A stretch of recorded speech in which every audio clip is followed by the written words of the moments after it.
ಇಷ್ಟು ಸುಳ್ಳು ಈ ದೇಶದ ಭೂಮಿ ಮೇಲೆ ಯಾವುದೇ ಪ್ರಧಾನಮಂತ್ರಿ ಸುಳ್ಳು ಹೇಳಿಲ್ಲ. ಹೇಳಿದ್ರೆ ಕೇವಲ ನರೇಂದ್ರ ಮೋದಿ ಸಾಹೇಬರು ಸುಳ್ಳು ಹೇಳಿದ್ರೆ ಈ ಸಂದರ್ಭ ಕೇಳಲಿಕ್ಕೆ ಬಯಸ್ತೀನಿ. ನಿಮಗೆ ದಯಮಾಡಿ ನಮ್ಮ ಅಕೌಂಟ್ ಬುಕ್ ಕೈಯಲ್ಲಿದೆ, 15 ಲಕ್ಷ ರೂಪಾಯಿ ಹಾಕಿ ನೀವು ಓಟ್ ಕೇಳಬೇಕು. ಇಲ್ಲಿ ಈ ಬಾರಿ ನಿಮಗೆ ಓಟ್ ಕೊಡೋದಿಲ್ಲ, ನಾವು ಕಾಂಗ್ರೆಸ್ ಪಾರ್ಟಿಗೆ ಕೊಡ್ತೀವಿ ಅಂತ ಈ ಸಂದರ್ಭ ಕೇಳಬೇಕು. 1,000 ಕೋಟಿ ವರ್ಷಕ್ಕೆ 5 ವರ್ಷಕ್ಕೆ 3 ಲಕ್ಷ ಕೋಟಿ ನಮ್ಮ ಸರ್ಕಾರ, ಸಿದ್ದರಾಮಯ್ಯ ಸರ್ಕಾರ, ಕಾಂಗ್ರೆಸ್ ಸರ್ಕಾರ ಭಾರತ ದೇಶದಲ್ಲಿ ಯಾವುದೇ ಸರ್ಕಾರ ಒಂದು ಕಾರ್ಯಕ್ರಮ ಮಾಡ್ತಾ ಇಲ್ಲ.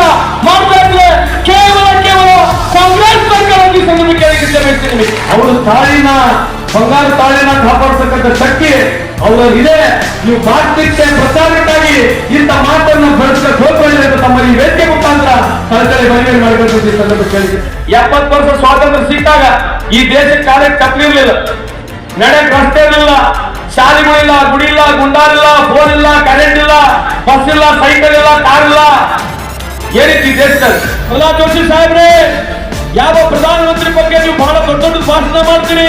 ಕಾಂಗ್ರೆಸ್ನವರನ್ನ ಗೆದ್ದು ಬಿಟ್ರೆ ಈ ದೇಶದ ಎಲ್ಲ ಹೆಣ್ಣುಮಕ್ಕಳು ತಾಳಿಯನ್ನು ತಗೊಂಡು ಬಂಗಾರ ತಾಳಿಯನ್ನು ತಗೊಂಡು ಹೋಗಿ ನಾವು ಬೇರೆಯವರಿಗೆ ಮಾಡಿಬಿಡ್ತೀವಿ ಅಂತ ಹೇಳ್ತಾರೆ.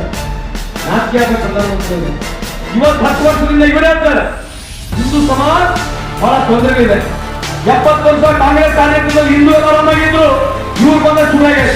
ಇವತ್ತು ಹೇಳ್ತಾರೆ ಹಿಂದೂ ಸಮಾಜ ನಿಮ್ಮದಿಂದಲೇ ಹಿಂದೂ ಸಮಾಜಕ್ಕೆ ತೊಂದರೆ ಇದೆ. ದಯಮಾಡಿ ನೀವು ಪ್ರಧಾನಮಂತ್ರಿಯಿಂದ ಕೆಳಗಿಳಿ, 100 ಸತ್ಯ ಇದೆ. ನಾನು ಯಾವುದು ಮೋದಿ ಸಾಹೇಬ್ ವಿರುದ್ಧವಾಗಿ ಸುಳ್ಳು ಹೇಳಬೇಕಂತ ಉದ್ದೇಶ ಹೇಳ್ತಾ ಇಲ್ಲ. ಎಲ್ಲ ಮಾತುಗಳು ಬೇಕಿದ್ರೆ ಚೆಕ್ ಮಾಡಿ ನೋಡ್ಕೊಳ್ಳಿದ್ದಾವೆ. ಅದಕ್ಕೆ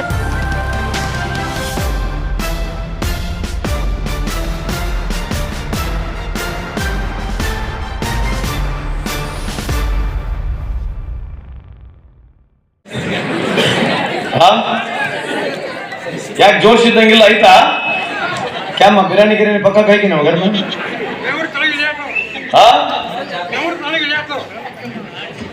ಎಲ್ಲರ ಕೈ ಎತ್ತಿರಿ ಜೋರಾಗಿ.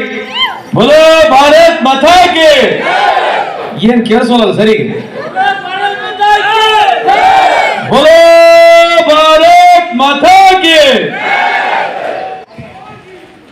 ಈ ಒಂದು ಸಮಾರಂಭದ ವೇದಿಕೆ ಮೇಲೆ ಆಸೀನರಾಗಿರ್ತಕ್ಕಂಥ ಈ ತಾನೇ ತಮ್ಮನ್ನು ಉದ್ದೇಶಿಸಿ ಮಾತನಾಡಿರ್ತಕ್ಕಂಥ ಆತ್ಮೀಯರು, ನಮ್ಮ ಧಾರವಾಡ ಲೋಕಸಭಾ ಚುನಾವಣೆಯ ನಮ್ಮ ಪಕ್ಷದ ಅಭ್ಯರ್ಥಿಗಳಾಗಿರ್ತಕ್ಕಂಥ ಸ್ನೇಹಿತರಾಗಿರ್ತಕ್ಕಂಥ ವಿನೋದ್ ಅಸೋಟಿಯವರವರೇ, ನಮ್ಮ ಸರ್ಕಾರದ ಗ್ಯಾರಂಟಿಯ ಯೋಜನೆಗಳ ವೈಸ್ ಚೇರ್ಮನ್ ಆಗಿರ್ತಕ್ಕಂಥ ಆತ್ಮೀಯರು ಸ್ನೇಹಿತರಾಗಿರ್ತಕ್ಕಂಥ ಮೈರೂಸ್ ಖಾನ್ ಅವರವರೇ, ವೇದಿಕೆ ಮೇಲೆ ಆಸೀನರಾಗಿರ್ತಕ್ಕಂಥ ನಮ್ಮ ಪಕ್ಷದ ಎಲ್ಲ ಗಣ್ಯಮಾನ್ಯರೇ, ಇಲ್ಲಿ ಸೇರಿರ್ತಕ್ಕಂಥ ಎಲ್ಲ ಆತ್ಮೀಯ ಹಿರಿಯರೇ, ಅಕ್ಕ ತಂಗಿಯಂದ್ರ, ಅಣ್ಣ ತಮ್ಮಂದಿರ ಹಾಗೂ ಸ್ನೇಹಿತ ಮಿತ್ರರೇ, ಪತ್ರಿಕಾ ಹಾಗೂ ಮಾಧ್ಯಮ ಸ್ನೇಹಿತರೆ, ಈ ಚುನಾವಣೆ ಯಾವುದೋ ಗಡ್ಡ ರಸ್ತೆಗಳ ಸಂಬಂಧಪಟ್ಟಿರ್ತಕ್ಕಂಥ ಚುನಾವಣೆ ಅಲ್ಲ. ಯಾವುದೋ ರೋಡ್ ಮಾಡಿದೆ, ಬ್ರಿಡ್ಜ್ ಮಾಡಿದೆ, ಆ ಚುನಾವಣೆ ಅಲ್ಲ. ಈ ಚುನಾವಣೆ ಶೋಷಿತ ವರ್ಗಗಳ ಉಳಿವಿನ ಚುನಾವಣೆ ಅಂತ ಈ ಸಂದರ್ಭಕ್ಕೆ ಕೇಳಲಿಕ್ಕೆ ಬಯಸ್ತೇನೆ. ಬಡವರ ಸೌಕಾರರ ಚುನಾವಣೆ ಇದು. ಯಾಕೆ ಹೇಳ್ತಾ ಇದ್ದೀನಿ ಈ ಮಾತು ಅಂತಂದ್ರೆ, ಯಾವ ಬಾಬಾ ಸಾಹೇಬ್ ಅಂಬೇಡ್ಕರ್ ಬರೆದಿರ್ತಕ್ಕಂಥ ಸಂವಿಧಾನ ಇದೆ, ಆ ಸಂವಿಧಾನವನ್ನು ಉಳಿಸ್ತಕ್ಕಂಥ ಚುನಾವಣೆ ಅಂತ ಈ ಸಂದರ್ಭಕ್ಕೆ ಕೇಳಲಿಕ್ಕೆ ಬಯಸ್ತೇನೆ ನಿಮಗೆ. ಯಾಕೆ ಹೇಳ್ತಾನೆ ಈ ಮಾತು ಸಂತೋಷ್ ಲಾಡ್ ಅಂತಂದ್ರೆ,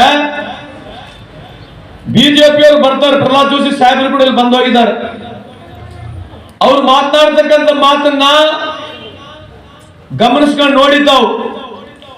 10 ವರ್ಷದ ಅವಧಿಯಲ್ಲಿ ದೇಶಕ್ಕೆ ಏನು ಮಾಡಿದ್ದೀವಿ, ಬಡವರಿಗೆ ಏನು ಮಾಡಿದ್ದೀವಿ, ರೈತಾಪಿ ವರ್ಗಗಳಿಗೆ, ಕೂಲಿ ಕಾರ್ಮಿಕರಿಗೆ, ಯುವಕರಿಗೆ ಏನು ಕೆಲಸ ಮಾಡಿದೀವಿ ಅಂತ ಹೇಳಿ, ವಿಶೇಷವಾಗಿ ತಾಯಂದ್ರಿಗೆ ಏನು ಅನುಕೂಲ ಮಾಡಿವಿ ಅಂತ ಹೇಳಿ ಒಂದು ಜಾಗ ಪ್ರಹ್ಲಾದ್ ಜೋಶಿ ಸಾಹೇಬರು ಮಾತನಾಡಂಗಿಲ್ಲ, ನಮ್ಮ ಮೋದಿ ಸಾಹೇಬರು ಮಾತನಾಡಂಗಿಲ್ಲ. ನಾನು ಘಂಟಾಘೋಷವಾಗಿ, ನಾನು ಆತ್ಮ ಸಾಕ್ಷಿಯಾಗಿ ಹೇಳ್ತೀನಿ, 14 ಪ್ರಧಾನಮಂತ್ರಿಗಳು ಈ ಭಾರತ ದೇಶದಲ್ಲಿ ಬಂದೋಗಿದ್ದಾರೆ. ಇಡೀ ಪ್ರಪಂಚದಲ್ಲಿ ಯಾವುದೇ ಒಬ್ಬ ಬಹಳ ದೊಡ್ಡ ಪ್ರಮಾಣದಲ್ಲಿ ಸುಳ್ಳು ಹೇಳ್ತಕ್ಕಂಥ ಪ್ರಧಾನಮಂತ್ರಿ ಯಾರೇ ಇದ್ರೆ ಅದು ಪ್ರಧಾನಮಂತ್ರಿ ಆಗಿರ್ತಕ್ಕಂಥ ನರೇಂದ್ರ ಮೋದಿ ಅವರು ಈ ಸಂದರ್ಭಕ್ಕೆ ಕೇಳಲಿಕ್ಕೆ ಬಯಸ್ತೀನಿ. ಯಾಕೆ ಹೇಳ್ತಾ ಇದ್ದೀನಿ ಮಾತು ಅಂತಂದ್ರೆ, ಯಾವ ಪ್ರಧಾನಮಂತ್ರಿ ನರೇಂದ್ರ ಮೋದಿ ಸಾಹೇಬರು ನನಗೆ ಕೇವಲ 100 ದಿನ ಕಾಲಾವಕಾಶ ಕೊಡಿ, ಈ ದೇಶದಲ್ಲಿರ್ತಕ್ಕಂಥ ಹೊರದೇಶದಲ್ಲಿರ್ತಕ್ಕಂಥ ಕಬ್ಬಣನ ಸೆರೆ ಹಿಡಿದು ತಂದು 140 ಕೋಟಿಯ ಜನಸಂಖ್ಯೆಯ ಭಾರತ ದೇಶದ ಎಲ್ಲ ಜನರಿಗೆ 15 ಲಕ್ಷ ರೂಪಾಯಿ ದುಡ್ಡು ಕೊಡ್ತೀನಿ ಅಂತ ಹೇಳಿದ್ರು. ಯಾರು ಹೇಳಿದ್ರು? ಅದು ಕೇಳಕ್ ನಮಗೆ ಅಧಿಕಾರ ಐತಿಲ್ಲ, ಕೇಳ್ಬೇಕಿಲ್ಲ. ನಾವು ಬಿಜೆಪಿ ಮುಖಂಡರುಗಳು ಹಳ್ಳಿಗೆ ಬಂದ್ರೆ ಗೌರವ ಕೊಡ್ರಿ, ಸನ್ಮಾನ ಮಾಡ್ರಿ, ಆಯರ್ ಕೂಡ ಮಾಡ್ರಿ, ಕುಂಕುಮ ಮಂಗಳಾರತಿ ಮಾಡಿ ಕುಂದಿರಿಸಿ ಏನ್ ಮಾಡ್ಬೇಕು? ನೀವು ಕೈಯಾಗ ಪಾಸ್ಬುಕ್ ಹಿಡ್ಕೋಬೇಕು. ಏನ್ ಮಾಡ್ಬೇಕು? ಬಾಂಗ್ಡೆ ಕೈಯಾಗ ಪಾಸ್ಬುಕ್ ಹಿಡ್ಕೋಬೇಕು. ಪಾಸ್ಬುಕ್ ಹಿಡ್ಕೊಂಡು ಹೇಳ್ಬೇಕು, ಈ ದೇಶದ ಪ್ರಧಾನಮಂತ್ರಿ ಟಿವಿ ಮುಖಾಂತರ ಭಾರತ ದೇಶದ ಜನತೆಗೆ ಮಾತನ್ನು ಕೊಟ್ಟಿದ್ರು.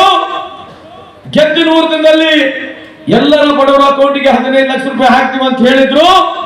ದಯಮಾಡಿ ನಮ್ಮ ಅಕೌಂಟ್ ಬುಕ್ ಕೈಯಲ್ಲಿದೆ, 15 ಲಕ್ಷ ರೂಪಾಯಿ ಹಾಕಿ ನೀವು ವೋಟ್ ಕೇಳಬೇಕು. ಇಲ್ಲದ್ರೆ ಈ ಬಾರಿ ನಿಮಗೆ ವೋಟ್ ಕೊಡೋದಲ್ಲ, ನಾವು ಕಾಂಗ್ರೆಸ್ ಪಾರ್ಟಿಗೆ ಕೊಡ್ತೀವಿ ಅಂತ ಈ ಸಂದರ್ಭ ಕೇಳಬೇಕು. ನೀವು ಯಾಕೆ ಸುಳ್ಳು ಅಂತ ಹೇಳ್ತಾ ಇದ್ದೀನಿ ಅಂತಂದ್ರೆ ಇದು ಮೊದಲನೇ ಸುಳ್ಳು. ಎರಡನೇ ಸುಳ್ಳು, ಅಧಿಕಾರಕ್ಕೆ ಬಂದ್ರೆ ರೈತರು ಸಾಲ ಮನ್ನಾ ಮಾಡ್ತೀವಿ ಅಂತ ಹೇಳಿದ್ರು. ಯಾರು ಹೇಳಿದ್ರು? ಎರಡನೇ ಸುಳ್ಳು. ಬಿಜೆಪಿ ಅವರಲ್ಲ, ಬಿಜೆಪಿ ಅವರು ಒಳ್ಳೆಯವರು, ನರೇಂದ್ರ ಮೋದಿ ಬಾರಿ ಸುಳ್ಳು. ವಾದ ಮಾಡಬೇಡ, ಸುಮ್ಮನೆ ಕೇಳು, ನಿನಗೆ ಮೈಕ್ ಕೊಡ್ತಾನೆ, ನೀನು ಮಾತಾಡೋದು. ಎರಡನೇ ಸುಳ್ಳು. ಮೂರನೇ ಸುಳ್ಳು, ರೈತರ ಆದಾಯವನ್ನ ದುಪ್ಪಟ್ಟು ಮಾಡ್ತೀವಿ ಅಂತ ಹೇಳಿದ್ರು. ಅದ್ರ ಬಗ್ಗೆ ಇವತ್ತು ಮಾತನಾಡ್ತಾ ಇಲ್ಲ. ಪ್ರಹ್ಲಾದ್ ಜೋಶಿ ಸಾಹೇಬ್ರನ್ನ ಬಂದು ನಮ್ಮಿಂದ ರೈತರಿಗೆ ಅನುಕೂಲ ಆಗಿದೆ ಅಂತ ಹೇಳೋದಿಲ್ಲ.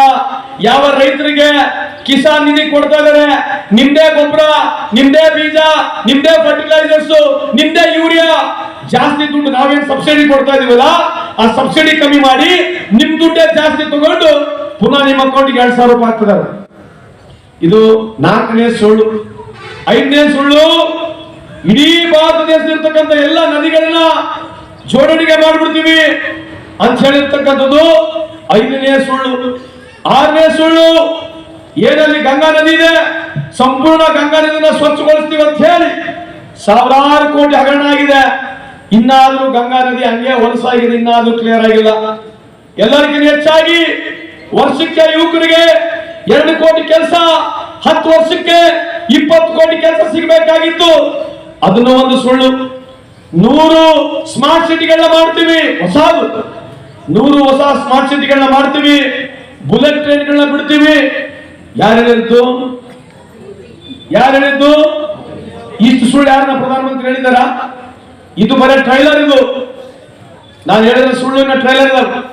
ಅವ್ರ ಭಾಷಣದಲ್ಲಿ ಹೇಳಿದ್ದಾರೆ, ದಿನಕ್ಕೆ 1 ಟಿಂಕರಿಂಗ್ ಕಾಲೇಜ್ ಆಗ್ತಾ ಇದೆ ದೇಶದಲ್ಲಿ, ವಾರಕ್ಕೊಂದು IIM ಆಗ್ತಾ ಇದೆ, ತಿಂಗಳಿಗೆ 1 ಯೂನಿವರ್ಸಿಟಿ ಮಾಡ್ತಾ ಇದ್ದೀರಿ. ಯಾರು ಹೇಳಿದ್ದು? ಅದಕ್ಕೆ ಬಿಜೆಪಿ ಮುಖಂಡರು ನಿಮಗೆ ಮನವಿ ಮಾಡ್ತೀನಿ, ದಯಮಾಡಿ ನಿಮ್ಮ ಪ್ರಧಾನಮಂತ್ರಿ ಅವರಿಗೆ ಈ ಮಾತನ್ನ ಪ್ರಶ್ನೆ ಮುಖಾಂತರ ಅವ್ರನ್ನ ಕೇಳಬೇಕು. ಯಾಕಂದ್ರೆ ಇಷ್ಟು ಸುಳ್ಳು ಈ ದೇಶದ ಭೂಮಿ ಮೇಲೆ ಯಾವುದೇ ಪ್ರಧಾನಮಂತ್ರಿ ಸುಳ್ಳು ಹೇಳಿಲ್ಲ. ಹೇಳಿದ್ರೆ ಕೇವಲ ನರೇಂದ್ರ ಮೋದಿ ಸಾಹೇಬರು ಸುಳ್ಳು ಹೇಳಿದ್ರೆ ಈ ಸಂದರ್ಭ ಕೇಳಲಿಕ್ಕೆ ಬಯಸ್ತೀನಿ. ನಿಮಗೆ ಬಹಳ ಇಂಪಾರ್ಟೆಂಟ್ ಆಗಿರ್ತಕ್ಕಂಥ ಮಾತಿದೆ. 1947 ಇಸ್ವಿಯಿಂದ 2014 ಇಸ್ವಿವರೆಗೆ 14 ಪ್ರಧಾನಮಂತ್ರಿ ಈ ದೇಶವನ್ನು ಆಳಿದರು. ಎಷ್ಟ್ರಿ? 14 ಪ್ರಧಾನಮಂತ್ರಿ ಈ ದೇಶವನ್ನು ಆಳಿದ್ದಾರೆ. 1947 ಇಸ್ವಿಯಿಂದ 2014 ಇಸ್ವಿವರೆಗೆ ಭಾರತ ದೇಶದ ಸಾಲ 55 ಲಕ್ಷ ಕೋಟಿ. ಇವತ್ತು ಭಾರತ ದೇಶದ ಸಾಲ 183 ಲಕ್ಷ ಕೋಟಿ. ಎಷ್ಟಿದೆ? 55 ಲಕ್ಷ ಕೋಟಿ. 70 ವರ್ಷದ ಸ್ವಾತಂತ್ರ್ಯ ಸಿಕ್ಕಾಗಿದ್ರೆ ಕೇವಲ 10 ವರ್ಷದಲ್ಲಿ ನರೇಂದ್ರ ಮೋದಿ ಸಾಹೇಬರು 183 ಲಕ್ಷ ಕೋಟಿ ಸಾಲ ಮಾಡ್ಯಾರ. ಕೇಳಬೇಕ ಬೇಡ? ನಾವು ಕೇಳಬೇಕ ಬೇಡ? ಪ್ರಶ್ನೆನ ಗಟ್ಟಿಯಾಗಿ ಹೇಳಿ, ಕೇಳಬೇಕ ಬೇಡ? ಸಾಲ ಮಾಡೋದು ಒಂದು ಸೈಡ್ ಆಯ್ತು. ಈ ದೇಶದಲ್ಲಿ 14 ಲಕ್ಷ ಕೋಟಿ ಉದ್ಯಮಿದಾರ ಸಾಲ ಮನ್ನಾ ಆಗಿದೆ. ಕೇಳಬೇಕ ಬೇಡ? ನಾವು 16 ಲಕ್ಷ ಕೋಟಿ ಉದ್ಯಮಿದಾರ ಸಾಲ ಮನ್ನಾ ಮಾಡಿದಿರಿ ಮೋದಿ ಸಾಹೇಬ್ರೆ. ಆ ದುಡ್ಡು ಯಾರ್ದು? ಯಾರ ದುಡ್ಡು?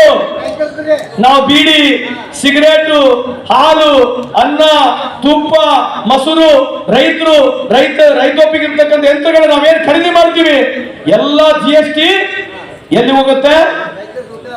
ಎಲ್ಲಿ ಹೋಗುತ್ತೆ? ಎಲ್ಲಿ ಹೋಗುತ್ತೆ? ಕೇಂದ್ರ ಸರ್ಕಾರದ ಇವತ್ತು ಆದಾಯ 45 ಲಕ್ಷ ಕೋಟಿ. ಎಷ್ಟಿದೆ? ನಮ್ಮ ದುಡ್ಡು ತಗೊಂಡು 16 ಲಕ್ಷ ಕೋಟಿ ಉದ್ಯಮಿದಾರ ಸಾಲ ಮನ್ನಾ ಆಗಿದೆ. 1 ರೂಪಾಯಿನೂ ಈ ದೇಶದ ರೈತರ ಸಾಲ ಮನ್ನಾ ಆಗಿಲ್ಲ. ಈ ಪ್ರಶ್ನೆ ನಾವು ಕೇಳ್ತಕ್ಕಂಥದ್ದು ಆಗ್ಬೇಕಂತ ತಮ್ಮಲ್ಲಿ ಕಳ್ಕಳಿಯ ಮನವಿ ಮಾಡ್ಕೊಳ್ತಿದ್ವಿ. ಸಂದರ್ಭ ಕೇಳಲಿಕ್ಕೆ ಬಯಸ್ತೇನೆ. 1 ರೂಪಾಯಿನೂ ರೈತರಿಗೆ ಅನುಕೂಲ ಆಗಿಲ್ಲ. ಎಲ್ಲರಿಗಿಂತ ಹೆಚ್ಚಾಗಿ ನಿಮಗೆ 2016 ಇಸ್ವಿಯ ಕನಸು ಮತ್ತೆ ವಾಪಸ್ ಹೇಳ್ತೀನಿ ನಿಮಗೆ. ಯಾವ ನರೇಂದ್ರ ಮೋದಿ ಸಾಹೇಬರು ರಾತ್ರಿ ಬಂದು 15,50,000 ಕೋಟಿ ನೋಟು ಎಷ್ಟಿತ್ತು ಬಾಂಗಡೆ? 15,50,000 ಕೋಟಿ ನೋಟು ರಾತ್ರಿ ಬಂದು ಮಾಡಿ ಇದರಲ್ಲಿ 3 ಲಕ್ಷ ಕೋಟಿ ನೋಟು ಕಪ್ಪಣೆ ಇದೆ, ಇದನ್ನ ಸರಿ ಹಿಡಿಬೇಕಂತ ಹೇಳಿ ಯಾರು ಹೇಳಿದ್ರು? ಇವತ್ತು ಪ್ರಹ್ಲಾದ್ ಜೋಶಿ ಸಾಹೇಬ್ರ ಅದ್ರ ಬಗ್ಗೆ ಮಾತನಾಡ್ತಾರ? 3 ಲಕ್ಷ ಕೋಟಿ ನೋಟು ಕಪ್ಪಣ ಇದೆ ಅಂತ ಹೇಳಿರ್ತಕ್ಕಂಥವ್ರು ಬ್ಯಾಂಕಿಗೆ ಸಂಪೂರ್ಣ ದುಡ್ಡು ವಾಪಸ್ ಹೋಯ್ತು. ಹೊಸ ನೋಟಿಗಾಗಿ ಈ ದೇಶದಲ್ಲಿ ಬಡವರು ಹೊಸ ನೋಟು ಪಡೀಲಿಕ್ಕೆ ಜೀವವನ್ನು ಕಳ್ಕೊಂಡ್ರು. ಒಬ್ಬ ಬಿಜೆಪಿ ಮುಖಂಡ, ಒಬ್ಬ ಕಾಂಗ್ರೆಸ್ ಮುಖಂಡ, ಯಾವುದೇ ಬಿಸ್ನೆಸ್ ಮ್ಯಾನ್, ಉದ್ಯಮಿದಾರ ಜೀವ ಕಳ್ಕೊಳ್ಳಿಲ್ಲ. ಹೊಸ ನೋಟಿಗಾಗಿ ಪರದಾಡಿ ಜೀವ ಕಳ್ಕೊಂಡಿರ್ತಕ್ಕಂಥದ್ದು 100ಕ್ಕೂ ಹೆಚ್ಚು ಈ ದೇಶದ ಬಡವರು ಕಳ್ಕೊಂಡ್ರು. ಅದ್ರ ಬಗ್ಗೆ ಬಿಜೆಪಿ ಟೀಕೆ ಮಾಡಿದ್ರು. ನರೇಂದ್ರ ಮೋದಿ ಸಾಹೇಬ್ರು ಬಹಳ ಒಳ್ಳೆ ಕೆಲಸ ಮಾಡ್ಯಾರ, ಇವರು ಕಾಂಗ್ರೆಸ್ನವರು ಟೀಕೆ ಮಾಡ್ತಾರ ಅಂತ ಹೇಳಿ ಆಯ್ತು ಬಿಡ್ರಿ. 15,50,000 ಕೋಟಿ ನೋಟ್ ಬ್ಯಾಂಕಿಗೆ ವಾಪಸ್ ಹೋಯ್ತು. 100 ಜನ ಬಡವರು ಜೀವ ಕಳ್ಕೊಂಡ್ರು. ಇವತ್ತು 2,000 ರೂಪಾಯಿ ನೋಟ್ ಎಲ್ಲಿದೆ ಮಾರ್ಕೆಟ್ನಾಗ? ಎಲ್ಲಿದೆ 2,000 ನೋಟು? ಪ್ರಹ್ಲಾದ್ ಜೋಶಿ ಸಾಹೇಬ್ರೆ, ಯಾವ ಪ್ರಧಾನಮಂತ್ರಿ ಬಗ್ಗೆ ನೀವು ಬಹಳ ದೊಡ್ಡ ಭಾಷಣ ಮಾಡ್ತೀರಿ? 2,000 ರೂಪಾಯಿ ನೋಟ್ ಬಂದು ತೋರಿಸ್ರಿ. 4 ವರ್ಷ ಆಯ್ತು 2,000 ರೂಪಾಯಿ ನೋಟ್ ಮಾರ್ಕೆಟ್ನಾಗ ಇಲ್ಲ. 2,000 ರೂಪಾಯಿ ನೋಟನ್ನ ಮುದ್ರಣೆ ಮಾಡ್ಲಿಕ್ಕೆ 25,000 ಕೋಟಿ ಖರ್ಚಾಗಿದೆ. ಯಾರು ದುಡ್ಡು ಖರ್ಚಾಗಿದೆ? ಈ ಕಡೆ ಬನ್ನಿ, ಈ ಕಡೆ ಬಾಯ್ತು. ಈ ಕಡೆ ಮಾತಂತಂದ್ರೆ ಸಂಪೂರ್ಣ ದುಡ್ಡು ಬ್ಯಾಂಕಿಗೆ ಹೋಗಿದೆ. 16% ಸಿಗ್ತಕ್ಕಂಥ ಉದ್ಯಮಿದಾರರಿಗೆ ಸಾಲ ಬಡ್ಡಿ ಇವತ್ತು 12% ಆಗಿದೆ. ಯಾವ ದೇಶದ ಬಡವರಿಗೆ 1 ರೂಪಾಯಿಗೂ ಬಡ್ಡಿಗೆ ಸಾಲ ಪ್ರಧಾನಮಂತ್ರಿ ಆಗಿರ್ತಕ್ಕಂಥ ನರೇಂದ್ರ ಮೋದಿ ಅವರು ಸಾಹೇಬರು ಕೊಟ್ಟಿಲ್ಲ. ತಮ್ಮ ಗಮನಕ್ಕಿರ್ಲಿಕ್ಕೆ ಈ ಸಂದರ್ಭ ಕೇಳಲಿಕ್ಕೆ ಬಯಸ್ತೇನೆ. ಇವತ್ತು 2 ಉದಾಹರಣೆಗಳು ಮುಗಿಸ್ತೀನಿ. ಅದಾನಿ ಅವ್ರ ಕಥೆ ಹೇಳ್ತೀನಿ. ಯಾಕೆ ಹೇಳ್ತೀವಿ ಅಂತಂದ್ರೆ ಪ್ರಹ್ಲಾದ್ ಜೋಶಿ ಸಾಹೇಬರು ಅವರೇ ಸಚಿವರು. ಪ್ರಹ್ಲಾದ್ ಜೋಶಿ ಸಾಹೇಬರು 450 ಬಿಲಿಯನ್ ಟನ್ ಅಷ್ಟು ಕೋಲ್ ಮೈನಿಂಗು ಅದಾನಿ ಅವರಿಗೆ ಕೊಟ್ಟಿದ್ದಾರೆ. ನಮ್ಮ ಕಾಲದಲ್ಲಿ ಅದಾನಿ ಅವರ ಆದಾಯ ರೈತರು ಕೇಳಿಸ್ಕೋಬೇಕು. 2014 ಇಸ್ವಿನಲ್ಲಿ ಅವರ ಆದಾಯ $8 ಬಿಲಿಯನ್. $8 ಬಿಲಿಯನ್ ಅಂದ್ರೆ 64,000 ಕೋಟಿ. ಎಷ್ಟು? ಅದಾನಿಯವರ ಆದಾಯ 64,000 ಕೋಟಿ. ಇವತ್ತು ಅದಾನಿಯವರ ಆದಾಯ $130 ಬಿಲಿಯನ್ ಅಂದ್ರೆ 11 ಲಕ್ಷ ಕೋಟಿ. ಎಷ್ಟು? ಒಬ್ಬ ಮನುಷ್ಯನಿಗೆ ಪ್ರಧಾನಮಂತ್ರಿಯವರು 11 ಲಕ್ಷ ಕೋಟಿ ಲಾಭ ಮಾಡಿಕೊಟ್ಟಿದ್ದಾರೆ. ಅದೇ ನಮ್ಮ ಸರ್ಕಾರ ವರ್ಷಕ್ಕೆ 60,000 ಕೋಟಿ ಕೊಡ್ತಾ ಇದೀವಿ. ಯಾವ್ದು ಕೊಡ್ತಾ ಇದೀವಿ? ವರ್ಷಕ್ಕೆ 60,000 ಕೋಟಿ ಯಾವ ಕಾರ್ಯಕ್ರಮಗಳು ಕೊಡ್ತಾ ಇದೀವಿ? ಗ್ಯಾರಂಟಿ ಯೋಜನೆಗಳಲ್ಲಿ ಯಾವುದು? ಗೃಹಲಕ್ಷ್ಮಿ, ಗೃಹ ಜ್ಯೋತಿ, ಶಕ್ತಿ ಯೋಜನೆ, ಅನ್ನಭಾಗ್ಯ ಮತ್ತೆ ಯುವನಿಧಿ. ಇವಕ್ಕೆಲ್ಲ ಎಷ್ಟು ಕೊಡ್ತಾ ಇದೀವಿ? ಅವ ತಾಯಿ ಗಟ್ಟೆಗೆ ಹೇಳ್ರವ 60,000 ದೇರಸು कितना 60,000 ಕರೋಡ್ 60,000 ಕೋಟಿ ಕೊಡ್ತಾ ಇದೀವಿ. 60,000 ಕೋಟಿ ವರ್ಷಕ್ಕೆ 5 ವರ್ಷಕ್ಕೆ 3 ಲಕ್ಷ ಕೋಟಿ. ನಮ್ಮ ಸರ್ಕಾರ, ಸಿದ್ದರಾಮಯ್ಯ ಸರ್ಕಾರ, ಕಾಂಗ್ರೆಸ್ ಸರ್ಕಾರ ಭಾರತ ದೇಶದಲ್ಲಿ ಯಾವುದೇ ಸರ್ಕಾರ ಅಂತ ಒಂದು ಕಾರ್ಯಕ್ರಮ ಮಾಡ್ತಾ ಇದ್ರೆ ಕೇವಲ ಕಾಂಗ್ರೆಸ್ ಸರ್ಕಾರ ಈ ಸಂದರ್ಭ ಕೇಳಲಿಕ್ಕೆ ಬಯಸ್ತೀನಿ. 3 ಲಕ್ಷ ಕೋಟಿ ನಾವು ಕೊಡ್ತಾ ಇದ್ದೀವಿ ಬಡವರಿಗೆ. ಮೋದಿ ಸಾಹೇಬರು 11 ಲಕ್ಷ ಕೋಟಿ ಯಾರಿಗೆ ಕೊಟ್ಟಿದ್ದಾರೆ? ಅದಾನಿ. ಯಾಕೆ ಹೇಳ್ತಾ ಇದ್ದೀನಿ ಮಾತಾದ್ರೆ ನಿಮ್ಮ ಮಕ್ಕಳಿದ್ದಾರೆ, ಮನೆಗೆ ಹೋಗಿ ಬೇಕಿದ್ರೆ ಗೂಗಲ್ ಮಾಡಿ ಚೆಕ್ ಮಾಡಿ ನೋಡ್ರಿ. ಅದಾನಿ ಅವರಿಗೆ ದೇಶದ ಎಲ್ಲ ಪೋರ್ಟ್ಗಳು ಅವ್ರದೇ, ಏರ್ಪೋರ್ಟ್ ಅವ್ರದೇ, ರೈಲ್ವೆನೂ ಅವ್ರದೇ, ಇಡೀ ದೇಶದಲ್ಲಿರ್ತಕ್ಕಂಥ ಎಲ್ಲಾ ಇನ್ಫ್ರಾಸ್ಟ್ರಕ್ಚರ್ ಕಂಪನಿಗಳು ಕಾಂಟ್ರಾಕ್ಟ್ ಅವನ ಹೆಸರ ಮೇಲೆ ಕೊಟ್ಟು ಇವತ್ತು 11 ಲಕ್ಷ ಕೋಟಿ ಆಗಿದೆ. ನಾವು ರೈತಾಪಿ ವರ್ಗದಲ್ಲಿ ಇಲ್ಲಿದ್ದೀವಿ, ಹೌದಿಲ್ಲ? ಫಸಲ್ ಬಿಮಾ ಯೋಜನಾ ಏನು ನಾವು ಇನ್ಸೂರೆನ್ಸ್ ಕಟ್ತಿದ್ವಿ, ಹೌದಿಲ್ಲ? ಕಟ್ಟಿಲ್ಲ ಇನ್ಸೂರೆನ್ಸ್ಗಳು. ನಾವು ಯಾವ್ಯಾವ ರೈತರು ಇನ್ಸೂರೆನ್ಸ್ ಗಳನ್ನ ಕಟ್ಟಿದ್ದೇವೆ ಆ ಕಂಪನಿಗಳು ಏನಿದಾವಲ್ಲ, ಪ್ರೈವೇಟ್ ಕಂಪನಿಗಳು 10,000 ಕೋಟಿ ಲಾಭ ಮಾಡಿದ್ದಾರೆ. ಎಷ್ಟು? 10,000 ಕೋಟಿ ನರೇಂದ್ರ ಮೋದಿ ಅವರ ಕಾಲದಲ್ಲಿ ಇರ್ತಕ್ಕಂಥ ಇನ್ಸೂರೆನ್ಸ್ ಕಂಪನಿಗಳು ಲಾಭ ಮಾಡಿದ್ದಾರೆ. ಯಾವ ರೈತರಿಗೂ 1 ರೂಪಾಯಿ ಲಾಭ ಆಗಿಲ್ಲ. ನಮ್ಮ ಕಾಲದಲ್ಲಿ ಕೇಂದ್ರದಲ್ಲಿ 72,000 ಕೋಟಿ ಸಾಲ ಮನ್ನಾ ಮಾಡಿದ್ವಿ. ರಾಜ್ಯದಲ್ಲಿ ಸಿದ್ದರಾಮಯ್ಯನವರು 8,500 ಕೋಟಿ ಸಾಲ ಮನ್ನಾ ಮಾಡಿದ್ರು. ಶ್ರೀಮತಿ ಇಂದಿರಾ ಗಾಂಧಿ ಅವರು ನೆನಪಿಟ್ಟುಕೊಳ್ಳಿ, ಭಾರತ ದೇಶದಲ್ಲಿ ಇವತ್ತು ಅಲ್ಪ ಸ್ವಲ್ಪ ಭೂಮಿ ನಮಗೆ ಸಿಕ್ಕಿದ್ರೆ ಯಾವ ಸೌಕಾರ ಹತ್ರ 1,50,000 ಎಕರೆ ಭೂಮಿ ಇರ್ತಿತ್ತು, ಆ ಭೂಮಿನೆಲ್ಲ ತೆಗೆದು 7 ಫಾರ್ ಮುಖಾಂತರ ಹೂಳವನ್ನ ಹೊಡೆಯುವಂತ ಕಾರ್ಯಕ್ರಮ ಮಾಡಿ ಇಡೀ ಭಾರತ ದೇಶದಲ್ಲಿ ಇವತ್ತು ರೈತರಿಗೆ ಸ್ವಲ್ಪ ಭೂಮಿ ಸಿಕ್ಕಿದ್ರೆ ಅದು ಕೇವಲ ಕಾಂಗ್ರೆಸ್ ಪಕ್ಷ ಶ್ರೀಮತಿ ಇಂದಿರಾ ಗಾಂಧಿ ಅವರು ಈ ಸಂದರ್ಭ ಕೇಳಲಿಕ್ಕೆ ಇಷ್ಟಪಡ್ತೀನಿ. ಸುಳ್ಳಿದೆಯಾ? ಸುಳ್ಳಿದೆ ಕರೆಯಿದೆಯಾ? ನಾವು ಇಂದಿರಾ ಗಾಂಧಿಗೆ ಮರ್ತುಬಿಟ್ಟು ಇವತ್ತು, ಯಾಕಂದ್ರೆ ಬಿಜೆಪಿ ಅವರು ಅಗಲಾಲ ಬಂದು 70 ವರ್ಷ ಏನಾಗತ್ತೆ 70 ವರ್ಷ ಏನಾಗತ್ತೆ ಅಂತ ಹೇಳಿ 70 ವರ್ಷ ಸ್ವಾತಂತ್ರ್ಯ ಸಿಕ್ಕಾಗ ಈ ದೇಶಕ್ಕೆ ಕಾಲಕ್ಕೆ ಚಪ್ಪಲಿ ಇರಲಿಲ್ಲ, ನಡೆಯಕ್ಕೆ ರಸ್ತೆ ಇರಲಿಲ್ಲ, ಶಾಲೆಗಳಿಲ್ಲ, ಗುಡಿ ಇಲ್ಲ, ಗುಂಡಾರಿಲ್ಲ, ಫೋನ್ ಇಲ್ಲ, ಕರೆಂಟ್ ಇಲ್ಲ, ಬಸ್ ಇಲ್ಲ, ಸೈಕಲ್ ಇಲ್ಲ, ಕಾರ್ ಇಲ್ಲ. ಏನಿತ್ತು ಈ ದೇಶದಲ್ಲಿ?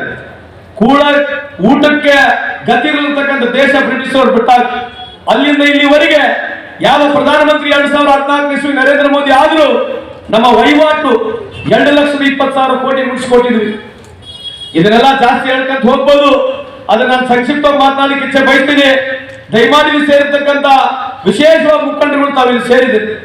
ನಿಮ್ಮಲ್ಲಿ ಕೈ ಮುಗಿದು ಹೇಳ್ತೀನಿ, ನೀವೇ ಸಂತೋಷ್ ಲಾಡ್, ನೀವೇ ವಿನೋದ ಸುಡ್ಡಿ, ನೀವೇ ರಾಹುಲ್ ಗಾಂಧಿ, ನೀವೇ ವಿನಯ್ ಕುಲಕರ್ಣಿ, ನೀವೇ ಸಿದ್ದರಾಮಯ್ಯ ಅಂತ ಹೇಳಿ ಭಾವಿಸಿ ಜನಕ್ಕೆ ಹೋಗಿ ಮನವರಿಕೆ ಮಾಡಿ ಇವತ್ತು ಮತವನ್ನು ಕೇಳ್ತಕ್ಕಂಥ ಕೆಲಸ ತಾವು ಮಾಡಬೇಕು. ಯಾಕಂದ್ರೆ ಬಿಜೆಪಿಯವರು ಅವ್ರ ಹತ್ರ ಬೇರೆ ಏನು ಉಳಿದೇ ಇಲ್ಲ. ನರೇಂದ್ರ ಮೋದಿ ಅವರ ಭಾಷಣ ಕೇಳಿ, ಯುವಕರು ಎಲ್ಲ ದಯಮಾಡಿ ಕೇಳಿಸ್ಕೊಳ್ಳಿ. ನರೇಂದ್ರ ಮೋದಿ ಅವರ ಭಾಷಣ ನಾಲ್ಕೇ: ಪಾಕಿಸ್ತಾನ, ಮುಸಲ್ಮಾನ, ಅಫ್ಘಾನಿಸ್ತಾನ, ತಾಲಿಬಾನ, ರಾಮ ಮಂದಿರ. ಇಷ್ಟು ಬಿಟ್ರೆ ಪ್ರಧಾನಮಂತ್ರಿಯವರು ಎದುರ ಬಗ್ಗೆನೂ ಮಾತನಾಡ್ತಾ ಇಲ್ಲ. ಇವತ್ತು ಹೆಣ್ಮಕ್ಳು ಇಲ್ಲಿದ್ದೀರಿ, ವಿಧವಾ ವೇತನ ಕೊಟ್ಟರು ಯಾರು ನಿಮಗೆ? ವಿಧವಾ ವೇತನ ಕೊಟ್ಟರು ಯಾರು? ಅಂಗವಿಕಲರ ಮಾಸಾಸನ ಕೊಟ್ಟರು ಯಾರು? ಸಂಧ್ಯಾ ಸುರಕ್ಷಾ ಕೊಟ್ಟರು ಯಾರು? ಈ 5 ಕಾರ್ಯಕ್ರಮಗಳು ಕೊಟ್ಟರು ಯಾರು? ಅನ್ನಭಾಗ್ಯ ಪ್ರಾರಂಭ ಮಾಡಿದ್ರು ಯಾರು? ಬಿಸಿ ಊಟ, ಅಂಗನವಾಡಿ, ಆಶಾ ಕಾರ್ಯಕರ್ತ. ಇವತ್ತು ಎಲ್ಲರಿಗಿಂತ ಹೆಚ್ಚಾಗಿ ನರೇಗಾದಲ್ಲಿ 26 ಕೋಟಿ ಜನ ಕೆಲಸ ಮಾಡ್ತಿದ್ದಾರೆ. ಯಾರು? ನರೇಗಾದಲ್ಲಿ 26 ಕೋಟಿ ಜನ ಕೆಲಸ ಮಾಡ್ತಿದ್ದಾರೆ. ಇಷ್ಟೆಲ್ಲ ಇಂತ ದೊಡ್ಡ ಕಾರ್ಯಕ್ರಮಗಳು ಮಾಡಿರ್ತಕ್ಕಂಥದ್ದು ಯಾವ ಪಕ್ಷ? ಇವತ್ತು ಮನೆಗೆ ಶ್ರೀಮತಿ ಇಂದಿರಾ ಗಾಂಧಿ ಅವರು ಮಾಡಿರ್ತಕ್ಕಂಥ 20 ಪಾಯಿಂಟ್ ಪ್ರೋಗ್ರಾಮ್, ನಮ್ಮ ಸಿದ್ದರಾಮಯ್ಯ ಅವರು ನಮ್ಮ ಕಾಂಗ್ರೆಸ್ ಪಕ್ಷ ಮಾಡಿರ್ತಕ್ಕಂಥ 5 ಪ್ರೋಗ್ರಾಮ್ ಸೇರಿದ್ರೆ ಇವತ್ತೇ ನಿಮ್ಮ ಮನೆಗೆ 8,000 ರಿಂದ 10,000 ರೂಪಾಯಿ ಸಿಗ್ತಾ ಇದೆ. ಎದ್ರ ಬಗ್ಗೆ ಚರ್ಚೆ ಐತೆ? ಕೇವಲ ರಾಮ ಮಂದಿರ, ಹಿಂದೂ, ಮುಸ್ಲಿಮು, ಪಾಕಿಸ್ತಾನ. ಇವತ್ತು ಹೊಸದಾಗಿ ಅಂತ ನರೇಂದ್ರ ಮೋದಿ ಅವರು ಕಾಂಗ್ರೆಸ್ನವರನ್ನ ಗೆದ್ದು ಬಿಟ್ರೆ ಈ ದೇಶದ ಎಲ್ಲ ಹೆಣ್ಮಕ್ಳು ತಾಳಿಯನ್ನ ತಗೊಂಡೋಗಿ, ಬಂಗಾರ ತಾಳಿಯನ್ನು ತಗೊಂಡು ಹೋಗಿ ನಾವು ಬೇರೆಯವರಿಗೆ ಮಾರಿಬಿಡ್ತೀವಿ ಅಂತ ಹೇಳ್ತಾ ಇದ್ದಾರೆ. ನಾಚಿಕೆ ಆಗ್ಬೇಕು ಪ್ರಧಾನಮಂತ್ರಿ ಅವರಿಗೆ. ಈ ತರ ಮಾತನಾಡ್ತಕ್ಕಂಥದ್ದು ಸರಿಯಲ್ಲ. ನಾವ್ಯಾಕ್ರಿ ಮಾಡೋಣ? 70 ವರ್ಷ ಇತಿಹಾಸ ಅಂತ ನೋಡ್ರಿ. ಈ ದೇಶದಲ್ಲಿ ಎಲ್ಲರೂ ವಿಶೇಷವಾಗಿ ಹಿಂದೂ, ಮುಸ್ಲಿಂ, ಸಿಖ್, ಇಸಾಯಿ ನಾವೆಲ್ಲ ಒಂದೇ ತಾಯಿಯಾಗಿ ಮಕ್ಕಳಾಗಿ ಬದುಕ್ತಕ್ಕಂಥದ ಈ ದೇಶದ ಐಕ್ಯತೆಯನ್ನು ಕಾಪಾಡ್ಕೊಂಡು ಬಂದಿರ್ತಕ್ಕಂಥ ಯಾವುದೇ ಪಕ್ಷ ಇದ್ರೆ ಅದು ಕಾಂಗ್ರೆಸ್ ಪಕ್ಷ ಈ ಸಂದರ್ಭ ಕೇಳಿಸುತ್ತೆ ಬಯಸ್ತೀನಿ. ಇವತ್ತು ಚುನಾವಣೆ ಸೋತಿವನ ಭಯಕ್ಕೆ ಮೋದಿ ಸಾಹೇಬ್ರೆ ಈ ದೇಶದಲ್ಲಿ ಎಲ್ಲ ಹೆಣ್ಮಕ್ಳು ನಮ್ಮ ಅಕ್ಕ ತಂಗಿಯಿಂದ ನಮ್ಮ ತಾಯಂದ್ರು ಅವರ ತಾಳಿನ, ಬಂಗಾರ ತಾಳಿನ ಕಾಪಾಡ್ತಕ್ಕಂಥ ಶಕ್ತಿ ಅವರಲ್ಲಿ ಇದೆ. ನೀವು ಭಾಷಣಕ್ಕೆ, ಪ್ರಚಾರಕ್ಕಾಗಿ ಇಂಥ ಮಾತನ್ನ ಬೆಳೆಸ್ಲಿಕ್ಕೆ ಹೋಗ್ಬೇಡ್ರಿ ಅಂತ ತಮ್ಮಲ್ಲಿ ವೇದಿಕೆ ಮುಖಾಂತರ ಕಳಕಳಿ ಮನವಿ ಮಾಡ್ಕೊಳ್ತೀನಿ. ಈ ಸಂದರ್ಭ ಕೇಳಿಕ್ಕೆ ಬಯಸ್ತೇನೆ. ಇವತ್ತು ಚುನಾವಣೆ ಬಂದಿದೆ, ಏನೋ ಓಡ್ಬೇಕು. ಇವತ್ತು 10 ವರ್ಷದಿಂದ ಇವರೇ ಹೇಳ್ತಾರೆ ಹಿಂದೂ ಸಮಾಜ ಬಹಳ ತೊಂದರೆಗಳಿದೆ. 70 ವರ್ಷ ಕಾಂಗ್ರೆಸ್ ಆಡಳಿತದಲ್ಲಿ ಹಿಂದೂ ಎಲ್ಲ ಆರಾಮಾಗಿದ್ರು, ಇವ್ರು ಬಂದ ಸುಳ್ಳಾಗಿದೆ. ಇವತ್ತು ಹೇಳ್ತಾರೆ ಹಿಂದೂ ಸಮಾಜ ನಿಮ್ಮರಿಂದಲೇ ಹಿಂದೂ ಸಮಾಜಕ್ಕೆ ತೊಂದರೆ ಇದೆ. ದಯಮಾಡಿ ನೀವು ಪ್ರಧಾನಮಂತ್ರಿಯಿಂದ ಕೆಳಗಿಳಿ. ಈ ದೇಶದಲ್ಲಿ ಹಿಂದೂ, ಮುಸ್ಲಿಂ, ಸಿಖ್, ಇಸಾಯಿ, ಕ್ರೈಸ್ತರು ನಾವೆಲ್ಲ ಸುಖವಾಗಿರ್ತೀವಿ ಅಂತ ಈ ವೇದಿಕೆ ಮುಖಾಂತರ ಹೇಳಲಿಕ್ಕೆ ಬಯಸ್ತೇನೆ. ಇವತ್ತು ಎಲ್ಲರಿಗಿಂತ ಹೆಚ್ಚಾಗಿ ನಮ್ಮ ವಿನೋದ್ ಶೆಟ್ಟಿ ಅವರು ಇವತ್ತು ನಮ್ಮ ಕಾಂಗ್ರೆಸ್ ಪಕ್ಷ ಅವರಿಗೆ ಗುರುತಿಸಿ ಟಿಕೆಟ್ ಅನ್ನು ಕೊಟ್ಟದ್ದು. ಅದಕ್ಕೆ ಇದರಲ್ಲಿ ನಾನು ಪದೇ ಹೇಳ್ತಿದ್ದೀನಿ, ಬಿಜೆಪಿ ಅವರು ಏನು ಮನೆಯಿಂದ ದುಡ್ಡು ಕೊಡಲ್ಲ, ಕಾಂಗ್ರೆಸ್ನವರು ಕೂಡ ಮನೆಯಿಂದ ದುಡ್ಡು ಕೊಡಂಗಿಲ್ಲ. ನಿಮ್ಮ ದುಡ್ಡು ಜನರಿಂದ, ಜನರಿಗೋಸ್ಕರ, ಜನರಿಗಾಗಿ, by the people, for the people, of the people ಅಂತ ನಾವೇನ್ ಹೇಳ್ತೀವಿ. ಈ ಎಲ್ಲಾ ಸರ್ಕಾರಗಳು ಜನರಿಗಾಗಿ ಇರ್ಬೇಕು. ಅದಕ್ಕೆ ನಮ್ಮ ಸರ್ಕಾರ ಕೇಂದ್ರದಲ್ಲಿ ಅಧಿಕಾರಕ್ಕೆ ಬಂದ್ರೆ ಇವತ್ತು 45 ಕೋಟಿ ಹೆಣ್ಮಕ್ಳಿಗೆ, ಎಷ್ಟು 45 ಕೋಟಿ ಹೆಣ್ಮಕ್ಳಿಗೆ 4 ಲಕ್ಷ ಕೋಟಿ ನಂಗೆ ಪ್ರತಿ ಹೆಣ್ಮಗಳಿಗೆ 1 ಲಕ್ಷ ರೂಪಾಯಿ ತಿಂಗಳ ನೇರವಾಗಿ ಮನೆ ಮುಟ್ತಕ್ಕಂಥ ಕೆಲಸ ಕಾಂಗ್ರೆಸ್ ಪಕ್ಷ ಮಾಡ್ತದೆ. ತಮ್ಮ ಗಮನಕ್ಕೆ ಇರಲಿ. ಎಲ್ಲರಿಗಿಂತ ಹೆಚ್ಚಾಗಿ ವರ್ಷಕ್ಕೆ 25 ಲಕ್ಷವರೆಗೆ ನಮ್ಮ ಸರ್ಕಾರ, ಕಾಂಗ್ರೆಸ್ ಸರ್ಕಾರ ಬಂದ್ರೆ ನಿಮಗೆ ಉಚಿತವಾಗಿ ಆರೋಗ್ಯ ಕಾರ್ಡ್ ಅನ್ನು ಕೊಡ್ತಾ ಇದ್ದೀವಿ. ಎಷ್ಟು 25 ಲಕ್ಷವರೆಗೆ ಭಾರತ ದೇಶದ ಎಲ್ಲಾ ಬಡ ಕುಟುಂಬಗಳಿಗೆ ಅವರಿಗೆ ಆರೋಗ್ಯ ಕಾರ್ಡ್ ಅನ್ನು ಕೊಡ್ತಾ ಇದೀವಿ. ನೀವು ಯಾವುದೇ ಆಸ್ಪತ್ರೆಗೆ ಹೋಗಿ ತೋರಿಸ್ಕೋಬಹುದು. 25 ಲಕ್ಷವರೆಗೆ ಉಚಿತವಾಗಿ ಆರೋಗ್ಯ ಕಾರ್ಡ್ ಅನ್ನು ಮಾಡ್ತಾ ಇದ್ದೀವಿ. ಇವತ್ತು ವಿಶೇಷವಾಗಿ ನರೇಗಾದಲ್ಲಿ ಏನು 320 ರೂಪಾಯಿ ಸಿಗ್ತಾ ಇದೆ. ಕೇಂದ್ರ ಸರ್ಕಾರ 400 ರೂಪಾಯಿ ಕೊಡುತ್ತೆ, ರಾಜ್ಯ ಸರ್ಕಾರ 120 ರೂಪಾಯಿ ಕೊಡುತ್ತೆ. ಇನ್ನು ಮುಂದೆ ಯಾರು ನರೇಗಾದಲ್ಲಿ ಕೆಲಸ ಮಾಡ್ತಾರೆ, ಕಾಂಗ್ರೆಸ್ ಸರ್ಕಾರ ಬಂದ ತಕ್ಷಣ ಅವರಿಗೆ 520 ರೂಪಾಯಿ ಕೊಡ್ತಕ್ಕಂಥದ್ದು ನಮ್ಮ ಪ್ರಣಾಳಿಕೆಯಲ್ಲಿ ಸಂದರ್ಭಕ್ಕೆ ಬಯಸ್ತೇವೆ. ಎಲ್ಲರಿಗಿಂತ ಹೆಚ್ಚಾಗಿ ಸುಮಾರು 3 ಲಕ್ಷ ಕೋಟಿಗಳಿಗೆ ಸಣ್ಣ ಹಿಡುವಳಿದಾರರು, ಸಣ್ಣ ಮಾಧ್ಯಮ ಇರತಕ್ಕಂಥ ಏನು ರೈತರು ಇದ್ದಾರೆ, ಯಾರು 2 ಎಕರೆ 3 ಎಕರೆ 5 ಎಕರೆ ಒಳಗಿರ್ತಕ್ಕಂಥ ರೈತರದು 3 ಲಕ್ಷ ಕೋಟಿ ಸಾಲ ಮನ್ನಾ ಮಾಡತಕ್ಕಂಥದಕ್ಕೆ ನಮ್ಮ ಕಾಂಗ್ರೆಸ್ ಪಕ್ಷ ಪ್ರಣಾಳಿಕೆಯಲ್ಲಿ ಗ್ಯಾರಂಟಿಯನ್ನು ಕೊಟ್ಟಿದ್ದೇವೆ. ನಮ್ಮ ಸರ್ಕಾರ ಅಧಿಕಾರ ಬಂದ ತಕ್ಷಣ ರಾಹುಲ್ ಗಾಂಧಿ ಹೇಳಿದ್ದಾರೆ, ಮೊದಲನೇ ಕೆಲಸ ಮಾಡತಕ್ಕಂಥದ್ದು ಈ ದೇಶದ ರೈತರ ಸಾಲವನ್ನು ಮನ್ನಾ ಮಾಡತಕ್ಕಂಥ ಕೆಲಸ ಕಾಂಗ್ರೆಸ್ ಪಕ್ಷ ಮಾಡಬೇಕು ಬಯಸ್ತೇನೆ. ಕೊನೆಯದಾಗಿ ಯುವಕರಿಗೆ ಯಾರಿಗೆ ಕೆಲಸ ಇಲ್ಲ ಅವರಿಗೂ ಸ್ಟೈಪೆಂಡ್ಸ್ ಮುಖಾಂತರ ಕೊಡೋದ್ರ ಮುಖಾಂತರ ಅವರಿಗೂ ವರ್ಷಕ್ಕೆ 1 ಲಕ್ಷ ರೂಪಾಯಿ ಕೊಡ್ತಕ್ಕಂಥ ಕೆಲಸ ಕಾಂಗ್ರೆಸ್ ಸರ್ಕಾರ 25 ಗ್ಯಾರಂಟಿಗಳಲ್ಲಿ ಪ್ರಮುಖವಾದಂತಹ ಈ 5 ಗ್ಯಾರಂಟಿಗಳು ನಮ್ಮ ಕಾಂಗ್ರೆಸ್ ಪಕ್ಷ ಮಾಡ್ತಾ ಇದೆ. ತಮ್ಮ ಗಮನಕ್ಕಿರಲಿ ಅಂತ ಈ ಸಂದರ್ಭಕ್ಕೆ ಕೇಳಲಿಕ್ಕೆ ಬಯಸ್ತೇನೆ. ಹಂಗಾಗಿ ಇವತ್ತು ಇಲ್ಲಿರ್ತಕ್ಕಂಥ ಪ್ರತಿಯೊಬ್ಬರು ಗ್ಯಾರಂಟಿ ಕಾರ್ಡ್ಗಳನ್ನ ಮನೆ ಮುಟ್ಟಿಸ್ಬೇಕು. 1-2 ನಿಮಿಷ ಕುತ್ಕೊಂಡು ಮನವರಿಕೆ ಮಾಡಿ, ತಾಯಂದ್ರು, ಅಕ್ಕ ತಂಗಿಯಂದ್ರು, ತಮ್ಮಂದ್ರು ಅವ್ರಿಗೆ ಮನವರಿಕೆ ಮಾಡಬೇಕು. ಈ ದೇಶ ಇವತ್ತು ಪ್ರಧಾನಮಂತ್ರಿ ಅವರು ಸಾಲದಲ್ಲಿ ಮುಗಿಸ್ಬಿಟ್ಟಿದ್ದಾರೆ. ಈ ದೇಶ 40% ಅಷ್ಟು ಶೇಕಡ ಆಸ್ತಿ, ಎಷ್ಟು 40% ಅದಷ್ಟು ದೇಶದ ಆಸ್ತಿ 1% ಜನರ ಕೈಗಿದೆ. ಎಷ್ಟು 40% ಅಷ್ಟು ಶೇಕಡ ಆಸ್ತಿ 140 ಕೋಟಿ ಜನಸಂಖ್ಯೆ ಇರ್ತಕ್ಕಂಥ ಈ ದೇಶ ಕಳೆದ 10 ವರ್ಷದ ಅವಧಿಯಲ್ಲಿ, ಮೋದಿ ಸಾಹೇಬರ ಅವಧಿಯಲ್ಲಿ ಸುಮಾರು 40% ಈ ದೇಶದ ಆಸ್ತಿ ಕೇವಲ 1% ಜನರ ಕೈಯಲ್ಲಿದೆ. 25 ಜನರು ಈ ದೇಶ ಬಿಟ್ಟು ಇವೇನು ಓಡೋಗಿದ್ದಾರೆ. ಸುಮಾರು 50,000 ಕೋಟಿ ಟೋಪಿ ಹಾಕಿ ಹೋಗಿದ್ದಾರೆ. ಅದರ 12 ಜನ ಗುಜರಾತಿಗಳಿದ್ದಾರೆ. ಯಾರಿದ್ದಾರೆ? ಇವರೆಲ್ಲ ಮೋದಿ ಅವರ ಸ್ಟೇಟ್ ಇಂದನೇ ಓಡೋಗಿರ್ತಕ್ಕಂಥದ್ದು. ಇವತ್ತು ಕೊನೆಯದಾಗಿ ಬಹಳ ಟೆಕ್ನಿಕಲ್ ಭಾಷಣ ಆಗ್ಬಾರ್ದು, ಇಷ್ಟಕ್ಕೆ ಇರ್ಬೇಕಂತ ಹೇಳಿ ನಾನು ಜಾಸ್ತಿ ಮಾತನಾಡಕ್ ಹೋಗುದಿಲ್ಲ. ಇವತ್ತು ನಮ್ಮ ಸ್ನೇಹಿತರಾಗಿರ್ತಕ್ಕಂಥ ವಿನೋದ್ ಶೆಟ್ಟಿ ಅವರು, ದಯಮಾಡಿ ನಿಮ್ಮಲ್ಲಿ ಕಳಕಳಿ ಮನವಿ ಮಾಡಿಕೊಳ್ತೀನಿ. ನನ್ನ ಈ ಭಾಗದ ಮತದಾರರಲ್ಲಿ ನಿಮಗೆ ಕೈಗೆ ಮುಂದೆ ಮನವಿ ಮಾಡಿಕೊಳ್ತೀನಿ. ನಾನು ರಾಜಕಾರಣಕ್ಕೆ ಯಾವುದೇ ದುಡ್ಡಿಗಾಗಿ ಬಂದಿಲ್ಲ. ಪ್ರಾಮಾಣಿಕವಾಗಿ ನಾನು ಹೇಳಿರ್ತಕ್ಕಂಥ ಎಲ್ಲಾ ಮಾತುಗಳು 100ಕ್ಕೂ 100 ಸತ್ಯ ಇದೆ. ನಾನು ಯಾವುದು ಮೋದಿ ಸಾಹೇಬ್ ವಿರುದ್ಧವಾಗಿ ಸುಳ್ಳು ಹೇಳಬೇಕಂತ ಉದ್ದೇಶ ಹೇಳ್ತಾ ಇಲ್ಲ. ಎಲ್ಲಾ ಮಾತುಗಳು ಬೇಕಾದ್ರೆ ಚೆಕ್ ಮಾಡಿ ನೋಡ್ಕೊಳ್ತಾವ್.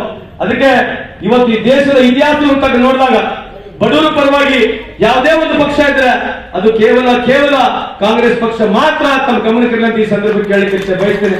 ಹಾಗಾಗಿ ಇವತ್ತು ನಮ್ಮ ಸ್ನೇಹಿತರಾಗಿರ್ತಕ್ಕಂಥ ವಿಶೇಷವಾಗಿ ಒಬ್ಬ ಬಡು ಕುಟುಂಬದ ಬಂದಿರತಕ್ಕಂಥ ಯುವಕ ನಮ್ಮ ವಿನೋದ್ ಶೆಟ್ಟಿ ಇದ್ದಾರೆ. ನಿಮ್ಮಲ್ಲಿ ಕಳಕಳಿ ಮನವಿ ಮಾಡಿಕೊಳ್ತೀನಿ, ಮತ್ತೊಮ್ಮೆ ಮೊದಲೊಮ್ಮೆ ಮನವಿ ಮಾಡಿಕೊಳ್ತೀನಿ. ಇವರಿಗೆ ನೀವು ಆಶೀರ್ವಾದ ಮಾಡಿ. 20 ವರ್ಷ ನಾವು ಪ್ರಹ್ಲಾದ್ ಜೋಶಿ ಸಾಹೇಬರಿಗೆ ಅವ್ರಿಗೆ ಆಶೀರ್ವಾದ ಮಾಡಿದೀವಿ. ಒಂದು ಬಾರಿ ಕಾಂಗ್ರೆಸ್ ಪಕ್ಷವನ್ನು ಬೆಂಬಲಿಸ್ರಿ. ಕೇವಲ ನಿಮ್ದಷ್ಟೇ ಓಟ್ ಹಾಕೋದಲ್ಲ, ನೀವು, ನಿಮ್ ಬಳಗ, ನಿಮ್ ಕುಟುಂಬ, ನಿಮ್ ಸ್ನೇಹಿತರು, ಅಕ್ಕಪಕ್ಕ ಹಳ್ಳಿ, ಇಡೀ ಧಾರವಾಡ ಜಿಲ್ಲೆ, ಕರ್ನಾಟಕ ರಾಜ್ಯ, ಇಡೀ ದೇಶದಲ್ಲಿ ನಿಮ್ ಬೀಗರು, ಬಗ್ಗರು, ಬಂಧುಗಳು, ಭಗಿನಿಯರು ಎಲ್ಲರಿದ್ದಾರೆ. ಎಲ್ಲರಿಗೆ ಫೋನ್ ಮಾಡಿ ಕಾಂಗ್ರೆಸ್ ಪಕ್ಷದ ಪರವಾಗಿ, ವಿಶೇಷವಾಗಿ ವಿನೋದ ಶೆಟ್ಟಿ ಪರವಾಗಿ ತಾವು ಆಶೀರ್ವಾದ ಮಾಡಬೇಕಂತ ಮತ್ತೊಮ್ಮೆ ತಮ್ಮಲ್ಲಿ ಕಳಕಳಿ ಮನವಿಯನ್ನು ಮಾಡಿಕೊಳ್ತೀನಿ ಬಂಧುಗಳೇ. ನನಗೆ 49 ವಯಸ್ಸು. ಕುಡಿಯೋ ಚಟ ಇಲ್ಲ, ಸೇದಾ ಚಟ ಇಲ್ಲ, ಇಸ್ಪೇಟ್ ಆಡೋ ಚಟ